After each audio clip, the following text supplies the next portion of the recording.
Hello everyone. तो आज हम करने वाले हैं फिजिक्स के कुछ प्रैक्टिस क्वेश्चन जो एक्सपेक्टेड है कि एफकेट में आ सकते हैं।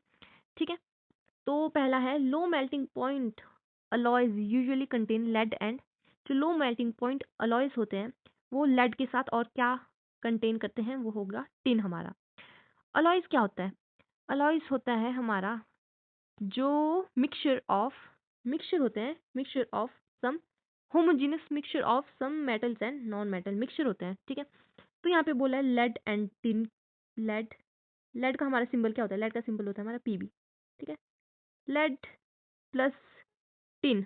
टिन होता है हमारा एसएन, याद रख दो, चलो लिख ही लेती हूँ। टिन, ठीक है। ये इन दोनों का एलॉय जो है ना, वो लो मेल्टिंग पॉइंट एलॉय होता है, जो मतलब जिनके लो मेल्टिंग पॉइंट होते हैं, लेड एंड टिन। वैसे एक्चुअल में जो लेड और टिन का हमारा एलॉय होता है उसे हम बोलते हैं सोल्डर। क्या बोलते हैं? सोल्डर। याद रखेंगे, ये भी आ सकता है कि solder is an alloy of lead and tin. ठीक है, लेड एंड टिन। ओके, तो नेक्स्ट है हमारा of the following radiation all are dangerous except. कौन सी जो हमारी डेंजरस नहीं है? तो ऑप्शंस में से हमारा है शॉर्ट रेडियो वेव्स, ये जो डेंजरस नहीं है। ठीक है, the wave nature of matter was first discovered by. जो वेव नेचर है हमारे मैटर्स का, वो हमारे डी ब्रॉगली जी ने बताया था। डी ब्रॉगली ने। ठीक है, ये पेज मैंने थोड़े बताने के लिए छोड़े हैं, अगर कुछ एक्सप्लेन करने को होगा। ठीक है, if a metal is weakly repelled by a magnet या फिर magnetic field then the metal is expected to be. तो वो होता है डायमैग्नेटिक। जो डायमैग्नेटिक मटेरियल्स होते हैं वो वीकली रिपेल्ड हो जाते हैं, मैग्नेटिक फील्ड से रिपेल होते हैं। ठीक है, और जो अगर हम बात करें फेरोमैग्नेटिक, फेरोमैग्नेटिक होते हैं स्ट्रांगली अट्रैक्ट, ऑफ कोर्स। ठीक है, जैसे आयरन हो गया हमारा। ठीक है, स्ट्रांगली अट्रैक्ट हो जाता है मैग्नेटिक फील्ड में। ठीक है, और एक होते हैं हमारे पैरामैग्नेटिक। पैरामैग्नेटिक जो है अट्रैक्ट होते हैं बट वीकली अट्रैक्ट होते हैं। ठीक है, weekly attract towards magnetic field या मैग्नेट्स। ठीक है, तो डायमैग्नेटिक होते हैं हमारे जो रिपेल होते हैं। ठीक है, ये कट ही हो जाता है पूरा ना। चलो, तो डायमैग्नेटिक हो जाते हैं हमारे जो रिपेल होते हैं by a magnet, weakly repel. ठीक है, the pitch of sound depends upon. जो हमारी साउंड की पिच होती है वो हमारी हमारी हमारी सिर्फ और सिर्फ फ्रिक्वेंसी पर डिपेंड करती है। ठीक है, लाइट ईयर रिप्रेजेंट। जो हमारी लाइट ईयर होती है ये हमारी डिस्टेंस को मेजर करती है, डिस्टेंस को डिनोट करती है, डिस्टेंस को रिप्रेजेंट करती है। ठीक है, हम कई बार सोच लेते हैं कि ये हमारी टाइम की होती है, लेकिन एक्चुअली टाइम नहीं होती, ये हमारी होती है डिस्टेंस की। ठीक है,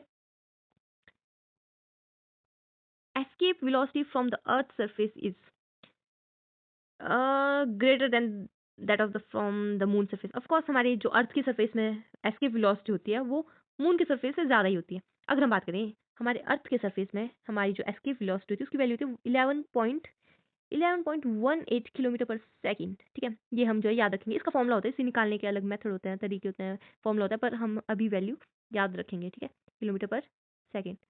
और मून के सरफेस में हो जाती है हमारी अर्थ से तो कम ही होगी, तो वो हो जाएगी 2.38 किलोमीटर पर सेकंड। ठीक है, हमारी ये वेलोसिटी की यूनिट किलोमीटर पर सेकंड। याद रखेंगे, वैल्यूज याद रख लेंगे।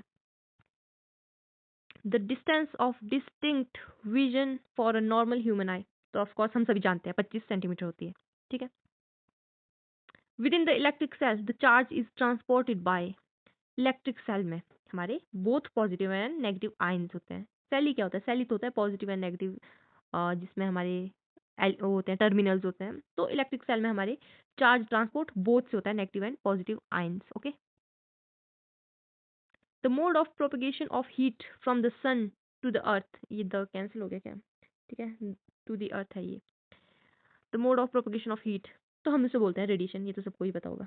ठीक है, 1 माइक्रोन इज इक्वल टू, ठीक है, 1 माइक्रोन होता है हमारा 10⁻⁻⁶मीटर। हमारा an electric motor is use to convert, ये तो सभी को ही पता होगा, हमारी electrical energy into mechanical energy.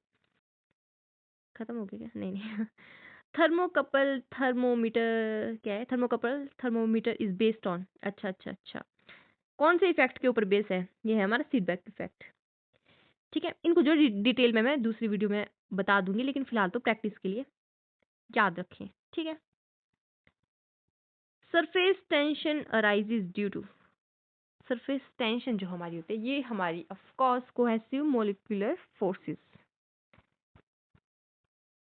In vacuum speed of light, vacuum में हमारी जो स्पीड ऑफ लाइट है ना वो neither depends on its wavelength, frequency, intensity, किसी पर भी डिपेंड नहीं करती, ठीक है।